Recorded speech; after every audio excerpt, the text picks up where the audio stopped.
welcome to the show. This is another edition of 2 Cents. I'm your host, Toole, or as otherwise as Coach Toole. We have a lot to get to, and I'd like to start out by talking about this pressing issue that has happened over the past couple of weeks. We all know that the NFL and the NFL Players Union have been going back and forth with each other, and we all know that the deadline has been extended until this upcoming Friday. But the huge question remains, will a deal get done? Now, up until this point last week, I will say that it looked so far that there was going to be a complete lockout. Once the owners found out that they could not use their TV money that they planned to save up, once they found that they could not use that, well, talks got serious, and numerous owners actually came down to Washington to sit in on these labor discussions, because this is a huge deal. We're talking billions of dollars that the owners will now not have if there's a lockout.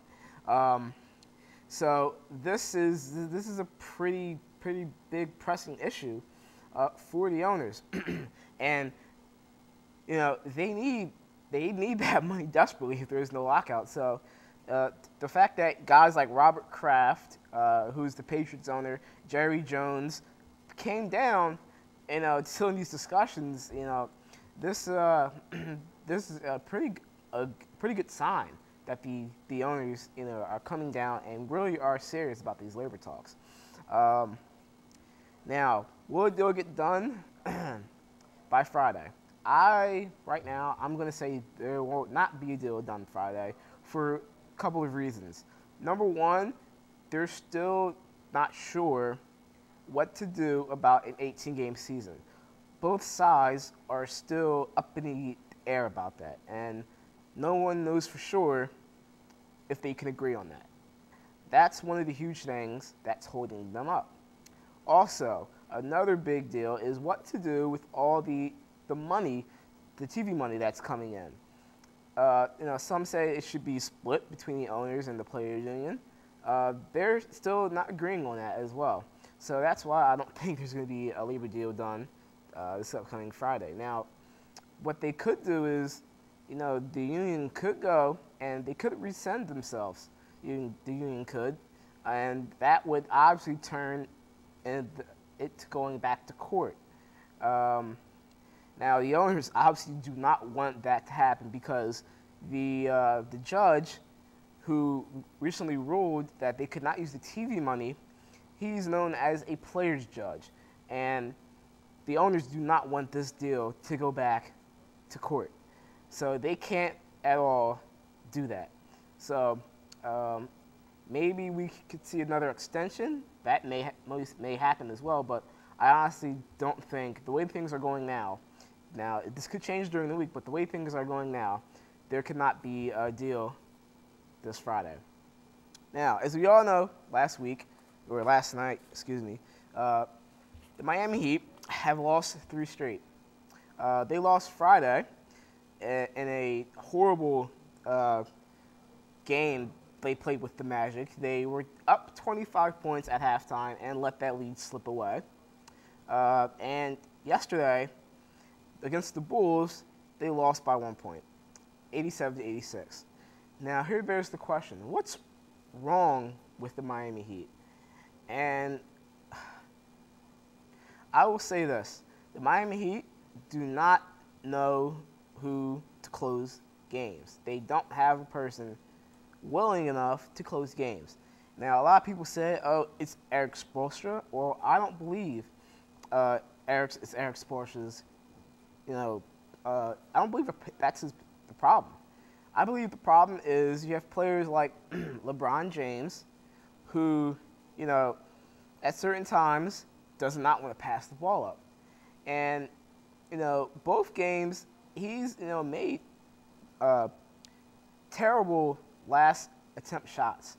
Friday, he took a 3-pointer, which I know you want to win the game, but that was obviously not the best shot. And LeBron is not the best 3-point shooter, so that is not the shot that he needs to take.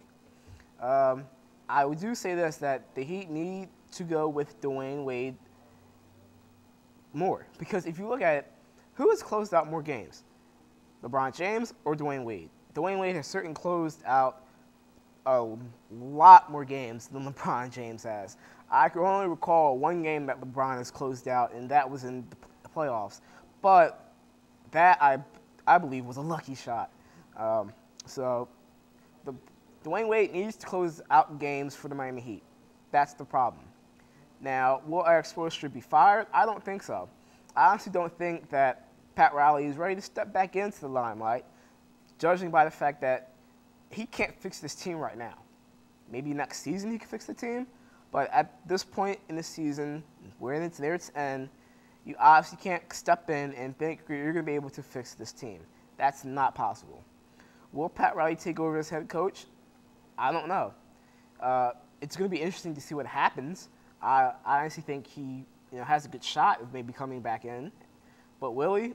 That remains to be seen. Now, the Lakers destroyed the San Antonio Spurs last night. They were up by at least 30 points during the entire game. Kobe Bryant led all scorers with 26 points, and things got a little bit chippy during the beginning of the game. Now, as we all know, Kobe is known for his chippiness, and he got into it a couple times with Manny Ginobili. But here's the barren question. Will the Lakers be able to repeat?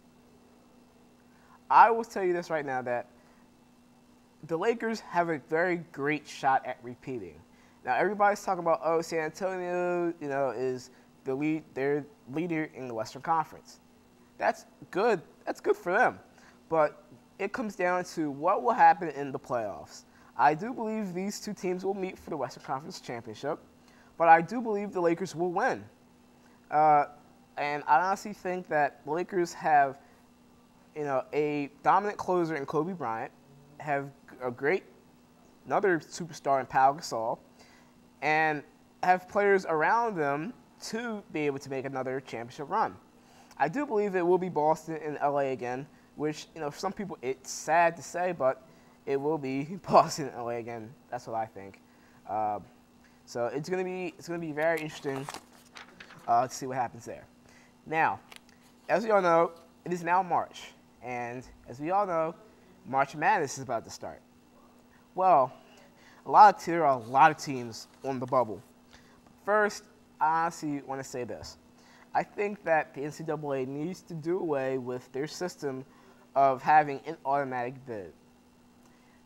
It would be greatly sad to see this keep happening. We have teams who, have losing records and have a shot to make it into the NCAA tournament over a team in the conference who obviously has a greater winning record than they do. The NCAA, did something good in making the number of teams in the tournament higher. I believe that they needed to do that. But having an automatic bid in each conference, I honestly think, is bad for the NCAA. And, it's not good for teams, who are deserving of getting in. Now, I know everyone likes the Cinderella story about, teams who, nobody expected to make it far. Well, I can tell you this right now. That's not going to happen anytime soon. When you have all these good teams, I don't see a huge Cinderella team this NCAA March Madness.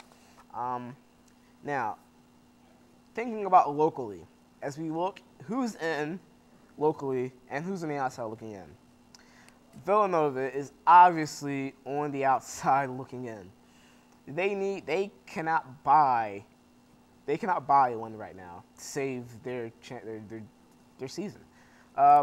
They have lost their last 4 games to close out their season, and there's not just games where they've lost by 5 points at most. They have been large deficits, which they have not been able to come back by. They are clearly not yet necessarily a bubble team, but they may not get the 2 seed that we all expected them to get. Now, as far as who's on the outside looking in, locally, Temple is on the outside looking in right now. They need to finish out their season strong. and I believe they will. Now, also, uh, obviously, Ohio State and Kentucky are your number one consensus overall, by far. Duke is also a number one, and it all comes down to this. I think that the couple teams by far have great chances of winning the NCAA tournament. If you look at this Ohio State team, they have a great sensational freshman in Jarrett Sullinger. Now, obviously, he's a candidate to be a one-and-done player. So, obviously, if they're looking to build around him, that's most likely not going to happen because I can see him jumping straight into the NBA. So, it's very, very, very, very, very possible. And if we look at Kansas, Kansas is also another team that is going to get a number one seed. If we look at them, they have the sensational Morris twin brothers. And obviously, if you don't look at the one twin, the other twin will certainly hurt you if you're not paying attention to him. And if you look at the film, you've seen it a couple times where that has happened. I think Kansas has the greatest chance of winning the tournament because of the threats that they have on that team. It's going to be a great NCAA tournament, I think. A lot of teams are going to be upset. Once the bracket comes out, then I'll be able to make a more productive prediction. But that's how I was looking so far. Now, moving on now. This past weekend, for the Phillies, for all you Philly fans out there, troubling news has happened as Dominic Brown, the prize, everybody's consensus pick to win the starting right field position, was injured. He injured the bone in his left hand while in a spring training game this past weekend. Now, Dom Brown obviously has been struggling this spring training. He's 1 for 14 in his at-bats. 1 for 14. Let me say this again. 1 for 14. He is 1 for 14 at his bats so far this spring training, and that's most likely where it's going to stay. He didn't have a good spring, obviously. Does he need to go to the minors and get his swing fixed? I believe he does. If you look at it, every single game that he started or played in, he had an entirely different swing. And, this holds to very, very true. He has kept changing his swing. Sometimes he'll be, closer to the plate, and his hands will be higher. Sometimes his hands will be closer. And his swing kept changing. I think he needs to go down to AAA, have him work on the swing a little bit before he can come up to the majors. Now, Ben Francisco is obviously the better consistent pick to start in right field. Another candidate would be Delwin Young. He has had the trouble of moving runners along the bases. Now, he has been batting a high average. He's batting .412 right now, is Delwin Young, but he's having trouble moving runners from scoring position to home. I believe he is now 0-4 in spring training and moving with runners in scoring position. And if you're looking to make it on the Major League roster, that's something in spring training you're going to need to be able to do. Even if you're not getting that much playing time in spring training, if you have runners on base, you're going to need to be able to move those runners and, score some runs. And that's what Delwin Young has not been able to do. So in the short run, Ben Francisco will be the starting right fielder. And, Dominic Brown may eventually come back up to the majors at some point during the season. Just keep a look at that. I also now want to make my early NL East predictions. Obviously, I see that the Phillies will win this division again. I believe that they will barely get over 100 wins, looking at their schedule. And it's very likely that they will get over 100 wins. A coming in second. Now, I flip-flopped this around looking at this, and based on the upgrades and downgrades, I honestly think that the Atlanta Braves will eventually finish second. The Florida Marlins are honestly right behind them. I can see that. And the Washington Nationals are going to close out this division, obviously, in basically last place. And, you know, I obviously have the Mets coming in fourth. You know, the Mets are in a rebuilding year. They have unloaded a lot of contracts. And, you know, Jose Reyes is uncertain whether or not he'll come back. He's a free agent at the end of this year. So there's really a lot of questions with the Mets, and I see them finishing fourth. So that, right now, is my early NL East predictions. And one more note, and I'm going to go with, this is my 2 cents note to the day. Mark Cuban is seeking to give a reality show. Now, I find this very funny. As we all know, Mark Cuban has his own network now all of a sudden. And I see Oprah probably had, you know, fueled him to have his own network. But Mark Cuban is thinking about giving Charlie Sheen his own reality show. We all know how Charlie Sheen, you know, has been these past couple of weeks, and obviously, you know, this has been blown up to a huge proportion. Looking at this as a sports, you know, look at this, this probably could be the right reason, good reason for Mark Cuban to give Charlie Sheen a reality show. He could be able to make more money. As we all know, Mark Cuban is looking to buy an MLB team. He tried to buy the Chicago Cubs, and you know that didn't happen this past summer. So this past winter. So you know it's a little bit iffy, but judging by this standpoint, you know, Mark Cuban, go ahead. You know, give Charlie Sheen his reality show. Like I said, I'll keep you updated on this. It's very, very clear, you know, and funny to see how this is going to work out. But we all know Charlie Sheen, you know, has been in the limelight these past couple of weeks, and obviously, you know, the media is blowing this up out of proportion. But that happens sometimes.